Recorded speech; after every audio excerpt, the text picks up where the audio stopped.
Hey everybody, John O'Connor here, and today I wanted to do a critical thinking exercise. So, let me give you the setup, then the rules, and the spirit, and then we'll do a little something fun at the end. So, the setup. A scientist who you trust and believe their opinion comes to you and tells you, tomorrow the world's going to end. Some man-made or natural disaster is going to take out civilization as you know it. But I've created a small black box. It holds 100 songs, and I'd like you to fill it with 100 choices of your music. And the battery's going to last forever. There's a headphone jack, there's a speaker, there's multiple ways to share the song so long as you have the box. So that's your task. 100 songs for the apocalypse. Now, the rules of this are, it is 100 songs. Not 100 recordings, not any kind of else, BS like that. The spirit of this and the rules are 100 songs. So, if you have a song that you like from a live concert, that's fine. But don't try to pawn off an entire live concert as one song. So those are that's the rule of this. 100 songs, you know what a song is. Don't try to be chicken shit and give me 3 or 4 songs lumped together as one. One of the few exceptions to this rule is Queen. If you want a Queen choice on there, if their 2 songs are known to pair together, like We Are the Champions, yeah, things like that, I'll turn a blind eye to, but don't try to give me 3 or 4 songs put together and say, well, it's just one entry, because it's not. Alrighty, so with that in mind, I have my 100 songs in the description, and I'm going to roll a D100 for you, and whatever it lands on, I'll tell you the name of the song. You can also check the description to see what I'm talking about. And I will give you a little bit of insight about why it's on the list. Depending on how this goes, I'll do it 3 or 4 times.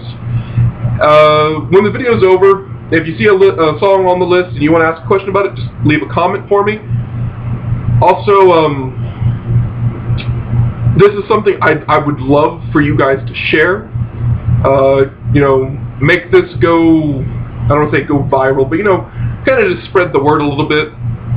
Because I would really like to see if there are some common trends, are there songs that everybody puts on their list, or if this is kind of like a, snowflake, where, there's a lot of similar genres, everybody likes this, but everybody always picks a different song from that artist, kind of thing.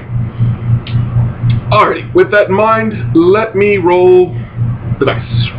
Let me just pull up my list real quick, so I have a point of reference once I roll. Alrighty. See what we get. 37.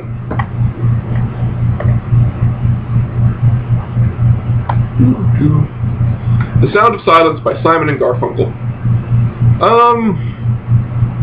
This is just a great song. I think everybody has some small appreciation for this. It was rather difficult to choose either The Sound of Silence by Simon and Garfunkel or America. Those are my number 1 and number 2 picks. I'm always fighting about which one is in which place. But it was a difficult choice. I had to make it, and I think universally everybody likes The Sound of Silence. Whereas you would have to find fans of Simon and Garfunkel to even know they did the song America. It's also, when I heard it, it's kind of a reflection of my childhood almost, because as a young teenager I had a PS2 and I actually had their CD and I'd listen to it on the weekends when I had nothing to do when I was cleaning the house. But growing up in the car, my dad always listened to, heavy rock, fast-paced music, your K-Zaps, your classic rock, where my mom would always listen to your Kono 101 kind of softer, calmer music. You got your Simon and Garfunkel, you got your Cats in the Cradle, your Letter Maria. I'm trying to think of the artist names, but they're just popping in song by song, and the ones I've just listed are actually on my list. So we might just skim over it if I actually rolled that because I just kind of explained why they're there. It's a little reflective of my childhood, you know, and it was always different music depending on who was driving. When you're a kid, you really don't get to make the choice. And I just dropped a dice. So, I'm holding a D10. I need to get another D10 out. Give me 1 second. Alrighty.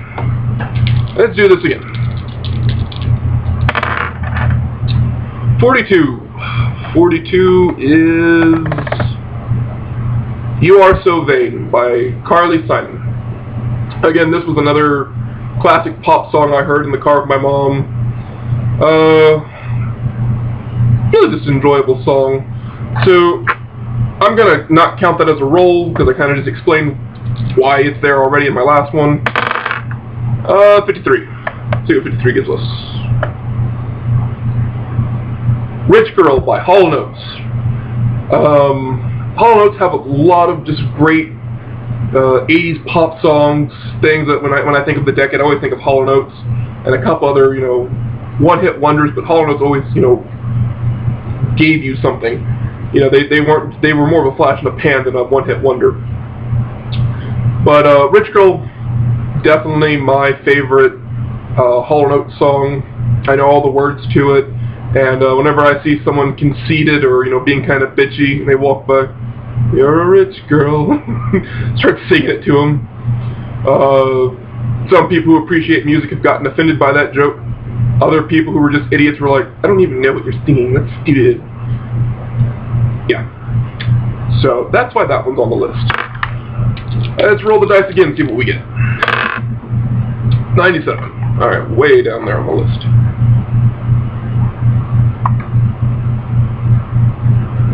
Love Song by Sarah Bellis. Probably butchering her last name. I always just enjoyed the song. You know, I thought it was a cute music video, great song, and then I actually heard the story behind it. It was actually my buddy Nia Vargas who told me the story about that, yeah, the label didn't want to give her another CD or give her a first CD unless she wrote a love song, and she was kind of pissy about that and a little offended. You know, oh, the girl has to give a love song, so she wrote Love Song, and the record label kind of misunderstood that song, and they said, oh, you know, you gave us what we wanted, and so they released the album. And when the story came out, the company kind of had egg on their face, and I was like, that's a good way to get back at people, write a song about them. First few times I heard it, I didn't catch that meaning, and now, as I'm older and I've heard the story, I'm like, oh, I get it. Kind of like Alanis Morrison talking about Dave Coulier. Let's roll the dice one more time and see what we get. 57.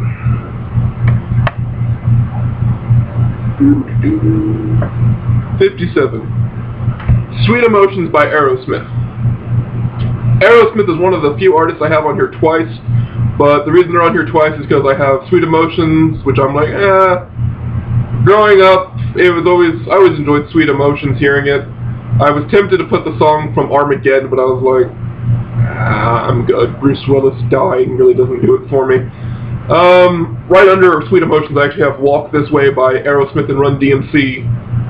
That's actually a more interesting entry, just reasons I picked it, you know, the history and the story behind it. But Sweet Emotions, it's a great, I almost say party anthem.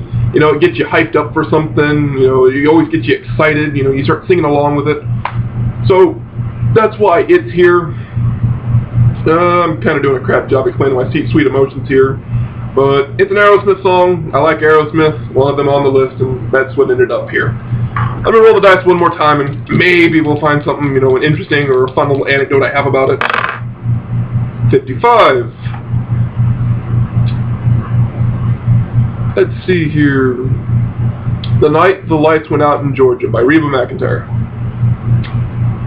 You know what? Reba can defend herself. Right above it, actually, is a more interesting story.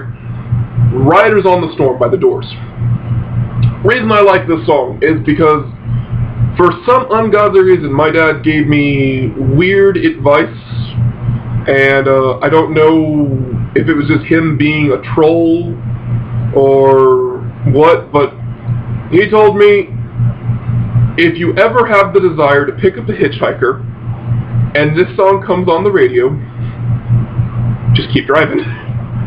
It's a warning sign. I remember hearing that as a kid, not realizing that the song wasn't really that old in, you know, hindsight of everything else, and just being like, okay. So, to this day, if I see someone walking down the road, a knee-jerk reaction, I always put on the classic rock station. One time I scared the hell out of myself because there was this cute girl walking down the street, and it was a highway. I was heading home. Cute girl, and I was like, you know, maybe I should be a good Samaritan and give her a ride. But remembering the advice, reach over, check both classic rock stations. The first one was playing something. I was like, alright, well that's not the Doors. Play the second one, it was right in the middle of the song. Riders on the storm. And my car was decelerating because I was going to stop, you know, as she needed a ride. And then, boom! I heard that and I headed home. I was like, no thank you. So, again, if you're ever broken down on the side of the road and you see me drive and then I just drive really fast past you, it's because Riders on the Storm is playing and I'm like, no, you don't get in my car. So, 100 songs for the apocalypse. I would love to hear your list. If you want to make a video, I'll be more than willing to watch it and like it. If you want to just leave a list in the comment section, I would really like to read your list. But please just remember the spirit of the list is 100 songs. And if you're going through my list and you see a song and you'd like to know why it's there, or you think you know, why this one instead of that one, leave a question. I'd be more than happy to do a little Q&A about my choices in the comment section. So I'll see you guys real soon, and I look forward to hearing your feedback about this. Have a great one.